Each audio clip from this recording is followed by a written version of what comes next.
राधे राधे भाई सभी को। अपन हिस्ट्री पढ़ रहे थे, मॉडर्न हिस्ट्री, और उस मॉडर्न हिस्ट्री में अपन बात कर रहे थे किस प्रकार से अंग्रेज़ों ने जो भारतीय राज्य हैं, रियासतें हैं, उन पर किस प्रकार से कब्जा किया। अपन बंगाल की बात कर चुके हैं, मैसूर की बात कर चुके हैं, और अब हम उस सीरीज़ को आगे बढ़ाते हैं और आज देखते हैं कि किस प्रकार से अंग्रेज़ों ने मराठा वाले क्षेत्र यानी कि महाराष्ट्र और गुजरात वाले क्षेत्र पर अधिकार किया था, है ना। तो कौन कौन से युद्ध हुए थे उनके बारे में बात करेंगे, कौन कौन सी संधियां हुई थी उनके बारे में बात करेंगे, ठीक है।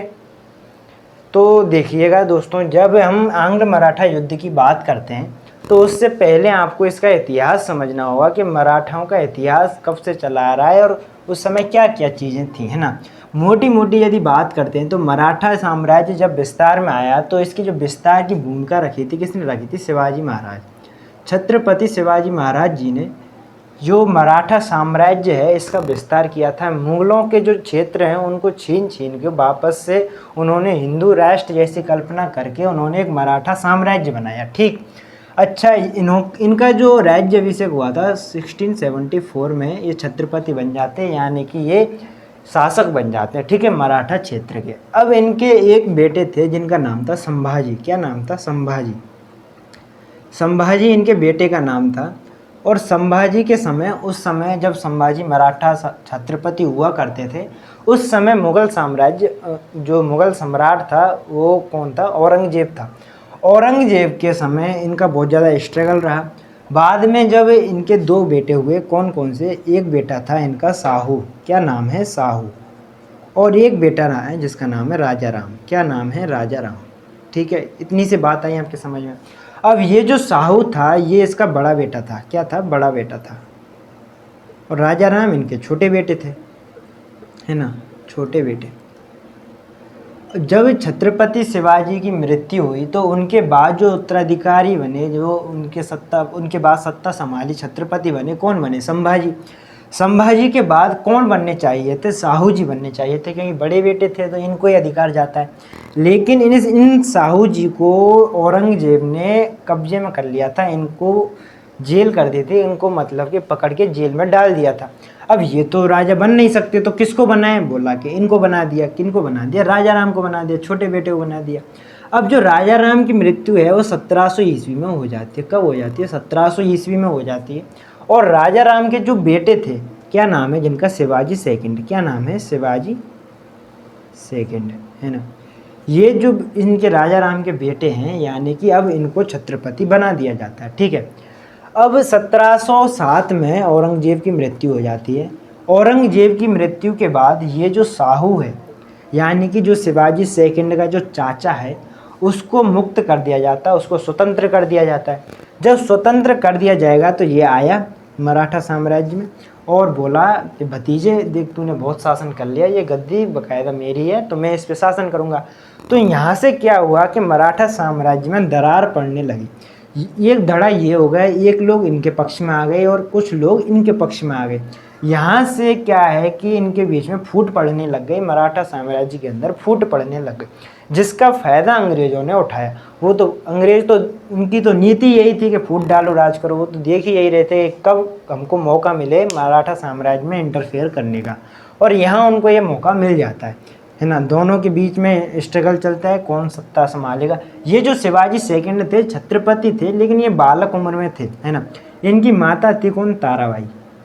माता का क्या नाम था? ताराबाई। ताराबाई सब कुछ संभालती थी, ताराबाई सब काम करती थी, है ना। शासन प्रशासन ताराबाई के हाथ में था। नाम मात्र के जो शिवाजी सेकंड थे छत्रपति हुआ करते थे, ठीक है। अब इतनी सी बात आई आपके समझ में, है ना। अब हुआ क्या कि अब प्रथम आंग्ल मराठा युद्ध की बात करते हैं ना। प्रथम आंग्ल मराठा युद्ध होता है जब ये स्ट्रगल चला, उन्होंने अंग्रेज़ों ने बीच बीच में क्या है कि इनके जो उत्तराधिकारी संबंधी नियम हैं मराठाओं के, उनमें इंटरफेयर करने लगा। किसी दूसरे को सत्ता देने के चक्कर में इन्होंने मराठाओं से वैर भी किया, शत्रुता भी की, है ना। लेकिन अंत में जाके युद्ध होता है, और कौन सा युद्ध होता है? आंग्ल मराठा युद्ध, फर्स्ट आंग्ल मराठा युद्ध, फर्स्ट आंग्ल मराठा युद्ध, है ना। इस युद्ध में दरअसल होता क्या है कि एक शासक था, एक राजा था, है ना, इन्हीं के परिवार का था। उसको अंग्रेज अपने पक्ष में कर लेते हैं और उसको आश्वासन देते हैं कि देख, हम तेरा साथ देंगे, तुझे पेशवा बनाएंगे, बस तू हमारे साथ डटा रहना। और ये जो पेशवा बने हुए हैं, है ना, देखो दरअसल मराठा में एक तो छत्रपति होता है जो कि शासक होता है ना, लेकिन उस शासक के बाद जो सबसे ऊंचा पद होता है वो प्रधानमंत्री का होता है, जिसको पेशवा बोलते हैं। धीरे धीरे जब छत्रपति शिवाजी की मृत्यु हो गई थी, उसके बाद छत्रपति इतना प्रभावशाली पद नहीं रहा जितना कि पेशवा रहा। पेशवा जो पद था, वही पेशवा जो व्यक्ति हुआ करता था, वही पूरे साम्राज्य पर निगरानी रखता था, वही सारे काम किया करता था, है ना। अब जो आंग्ल मराठा युद्ध है, फर्स्ट आंग्ल मराठा, इस युद्ध में क्या हुआ, ये युद्ध कब हुआ, ये हुआ 1782। कब युद्ध हुआ, 1782 ये युद्ध होता है। इस युद्ध में क्या हुआ कि ये दरअसल इतना टिपिकल युद्ध नहीं था कि भाई शस्त्रार्थ हुआ हो, कि भाई शस्त्रों से लड़े हों, है ना। ये बेसिकली क्या था कि दोनों के बीच में जो मनमुटाव था ना, अंग्रेज़ों के बीच में और मराठा छत्रपतियों के बीच में, मराठा छत्रपति राजा के बीच में, इन दोनों के बीच में जो मनमुटाव था, इस मनमुटाव को दूर करने का एक प्रयास किया गया और उसके बीच में एक संधि हुई। कौन सी हुई, 1782 में। और 1782 में एक संधि होती है, उस संधि का नाम था सालबाई की संधि। कौन सी, सालबाई की संधि। सालबाई की संधि, सालबाई की संधि होती है अंग्रेज़ों के बीच में और मराठा के बीच में, है ना। अब ये सालबाई की संधि मैंने आंग्ल मैसूर युद्ध में भी पढ़ाई थी आपको। मैंने आंग्ल मैसूर युद्ध में कब पढ़ाया था कि जब द्वितीय आंग्ल मैसूर युद्ध चल रहा था, तो उसमें एक त्रिकूट बना था, यानी कि 3 लोग एक साइड थे। कौन कौन थे, मैसूर, मराठा और निजाम, ये तीनों एक साइड थे। तो अंग्रेज कूटनीति के हिसाब से, कूटनीति से, ये जो मराठा है ना, इनको सालबाई की संधि करके इनको साइडलाइन कर देते हैं, इसको अलग कर देते हैं उस त्रिकूट से, जिससे वो आसानी से जो द्वितीय आंग्ल मैसूर युद्ध था उसको जीत जाते हैं। अब यहाँ पर ये सालबाई की संधि करके और ये एक शर्त लगा देते हैं क्या, कि माधवराव जो सेकंड होता है, माधवराव सेकंड, उसको ये पेशवा स्वीकार कर लेते हैं कि भाई ठीक है, ये संधि हो गई, अब इस संधि के तहत हम आपके आंतरिक मामलों में हस्तक्षेप नहीं करेंगे। और जो माधवराव सेकंड है, इसको अपन पेशवा पेशवा मान लेते हैं कि भाई इसके बाद जो भी संधि वगैरह होंगी वो पेशवा माधवराव सेकंड के नाम से होंगी। ठीक है, इतनी सी बात आई आपके समझ में। अब इसके बाद जो द्वितीय आंग्ल मराठा युद्ध होता है, उसमें क्या होता है, अब ये जो संधि हुई है ना, सालबाई की संधि, ये किससे हुई है, ये हुई है छत्रपति से, ये हुई है पेशवा से, जो कि पुणे में बैठता था, है ना। लेकिन मराठाओं के और भी बहुत सारे क्षेत्र थे, है ना, जैसे कि गुजरात के गायकवाड़ हुए, ग्वालियर के सिंधिया हुए, होलकर हुए, भोसले हुए, है ना। तो ये और भी क्षेत्र थे। इन क्षेत्रों के जो राजा हुआ करते थे, वो उन्होंने क्या विद्रोह कर दिया, कि बोला कि हम ये जो संधि की है ना, सालबाई की संधि अंग्रेजों ने पेशवा के साथ, हम इसको नहीं मानते हैं, हम इसके पक्ष में नहीं है बिल्कुल, ये जो संधि हुई है ये गलत है। तो इसलिए द्वितीय आंग्ल मराठा युद्ध होता है। लेकिन जो द्वितीय आंग्ल मराठा युद्ध होता है, ये पेशवा से ना होकर जो मराठाओं के और राजा थे, सामंत थे, जैसे भोंसले हुआ, जैसे होलकर हुए, सिंधिया हुए, इनसे युद्ध होता है और इसमें अंग्रेज इनको परास्त करते हैं। जैसे कि फॉर एग्जाम्पल मैं आपको एग्जाम्पल दूँ, जैसे होलकर, है ना, होलकर थे एक तरफ सिंधिया थे और एक तरफ भोंसले, है ना। इधर अंग्रेज और इधर अंग्रेज, इनके बीच युद्ध होते हैं, है ना। होलकर और अंग्रेजों के बीच युद्ध होता है। इस युद्ध में होलकर होते हैं वो हार जाते हैं, अंग्रेज जीत जाते हैं। और इस बीच एक संधि होती है, कौन सी, राजपुर घाट की संधि। कौन सी, राजपुर घाट की संधि, है ना। कौन सी, राजपुर घाट की संधि कब होती है, ये होती है आपकी 1804 में। कब होती है, 1804 में। ठीक है, इतनी सी बात है आपके समझ में। ये सिंधिया और अंग्रेज़ों के बीच में युद्ध होता है। अंग्रेज इस युद्ध को जीत जाते हैं और जीतने के बाद ये सिंधिया जो शासक था उससे ट्रीटी करते हैं, संधि करते हैं, और उस संधि का नाम था आपका सुरजी अर्जुन गांव की संधि। क्या नाम है, सुरजी अर्जुन गांव की संधि। ये कब होती है, 1805 में। कब होती है, 1805 में। ठीक है, ये भोंसले और अंग्रेजों के बीच युद्ध होता है। भोंसले इसमें हार जाते हैं और अंग्रेज इसमें जीत जाते हैं। फिर और इनके बीच में संधि होती है, उस संधि का नाम है देवगांव की संधि। क्या नाम है, देवगांव की संधि। कब होती है, ये 1803 में होती है। यानी कि बात करें कि भाई द्वितीय आंग्ल मराठा युद्ध कब से कब तक चला, तो ये 1803 से लेकर 1805 तक चला, है ना। ये 3 साल चला। अब इसमें देखो ये ना चीज़ बहुत जानने लायक है और ये अपने को याद करनी है कि कब कौन के बीच युद्ध हुए और कौन सी संधि हुई कब हुई, है ना। क्योंकि इनके सीक्वेंस पूछे जाते हैं कि भाई राजपुर घाट की संधि कब हुई, सुरजी अर्जुन गांव की संधि कब हुई, देवगांव की संधि कब हुई, है ना। तो ये अपने को याद करना है। अब इसके बाद जो तीसरा आंग्ल मराठा युद्ध हुआ, क्योंकि 3 ही आंग्ल मराठा युद्ध हुए थे, अंग्रेजों के 3 ही मराठाओं से युद्ध हुए थे।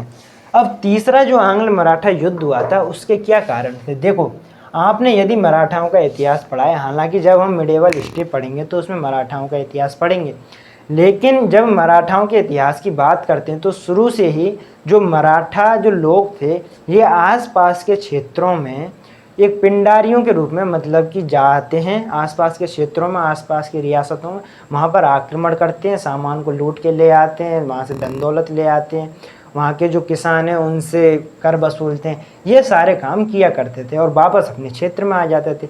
ये किन के काम थे, ये मराठाओं के काम थे। इन्होंने राजस्थान में भी ऐसा किया। राजस्थान में तो बाकायदा जो राजस्थान के जितने भी राजा थे उन्होंने एक संगठन बनाने का प्रयास किया, एक सम्मेलन भी आयोजित हुआ, लेकिन वो बाद में सफल नहीं हो पाया। किनके विरुद्ध, मराठाओं के विरुद्ध, क्योंकि ये मराठा लोग राजस्थान में जाते और वहाँ से लूटपाट करके वापस चले जाते, तो राजस्थान के लोग बहुत ज़्यादा परेशान थे। लेकिन बाद में क्या हुआ कि ये जो पिंडारियाँ हैं ना, क्या है पिंडारियों, इनकी वजह से ही ये युद्ध होता है, पिंडारियों की वजह से, है ना, पिंडारियों की वजह से युद्ध होता है। इसमें क्या होता है कि ये संधियाँ हो गई थी पहले, बहुत से जो मराठा शासक थे उनको अपने कंट्रोल में कर लिया अंग्रेज़ों ने, लेकिन बीच बीच में ये क्या करते थे कि अंग्रेज़ों के कुछ क्षेत्र हैं, अंग्रेज़ों की जैसे छावनियाँ हैं, उन पर आक्रमण कर दिया, लूट के ले आए सामान। तो इनसे क्या ये बहुत ज़्यादा परेशान हो गए, क्योंकि ये तो अपनी आदतों से भाई वाकिफ़ थे, ये तो आदतों से लाचार थे, क्या करें ये ऐसे ही काम करते थे, है ना। अब हुआ ये कि जब पिंडारियों की बात करते हैं तो पिंडारियों से बहुत ज़्यादा परेशान थे अंग्रेज लोग, तो अंग्रेज़ों ने क्या किया कि यार इन पिंडारियों को समाप्त करना है, इसलिए तीसरा आंग्ल मराठा युद्ध होता है। और कब होता है, ये 1818 में होता है। 1818 में तीसरा आंग्ल मराठा युद्ध होता है, उसमें पिंडारियों को समाप्त कर दिया जाता है।